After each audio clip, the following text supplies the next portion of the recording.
L'instant présent de Guillaume Musso, lu par François Hatt. J'avais sans doute eu tort de venir.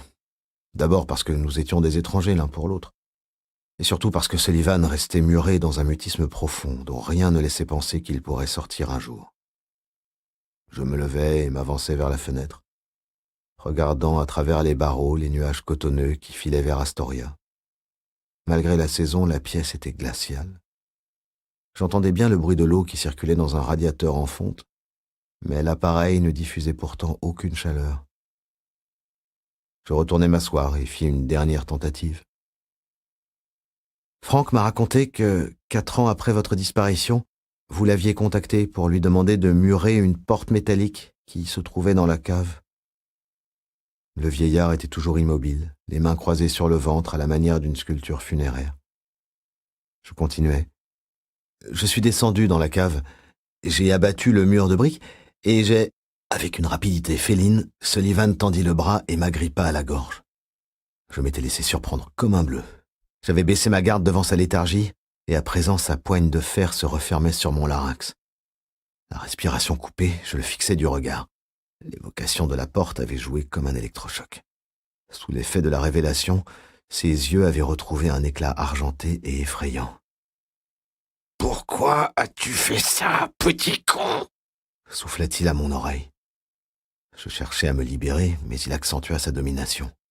Comment pouvait-il avoir une telle force ? Je sentais ses doigts qui s'enfonçaient, me comprimant l'œsophage. Ce dingue allait m'étouffer. « Tu as poussé la porte métallique ? Tu es entré dans la pièce ?» Je fis oui de la tête. Ma réponse le désespéra. Il relâcha soudain sa prise, et je partis dans une longue toux. « Vous êtes taré !» criai-je en me levant de la chaise. « Peut-être, » acquiesça-t-il. « Mais toi, tu es sacrément dans la merde, mon gars. » Il y eut un long moment de silence. Pendant plus d'1 minute, nous nous regardâmes tous les deux en chiens de faïence. Sullivan s'était métamorphosé. L'air grave et concentré, il donnait l'impression de se réveiller d'un mauvais cauchemar. Comme un voyageur de retour après un très long périple. Le regard vif et affûté, il me détailla des pieds à la tête.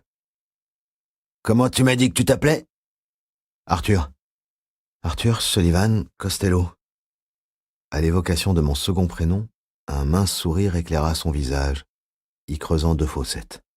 « Et pourquoi tu m'as piqué ma montre, Arthur Sullivan Costello ?» demanda-t-il en désignant la tank à mon poignet. « Vous voulez que je vous la rende ?» Il me mit la main sur l'épaule. « Non, mon pote. Crois-moi, tu vas en avoir plus besoin que moi. » Il se leva, fit craquer ses articulations comme s'il se sentait à l'étroit dans son propre corps. « Donc, tu as poussé la porte, et à présent, tu te demandes ce qui t'arrive. »« Ouais, j'ai plein de questions à vous poser.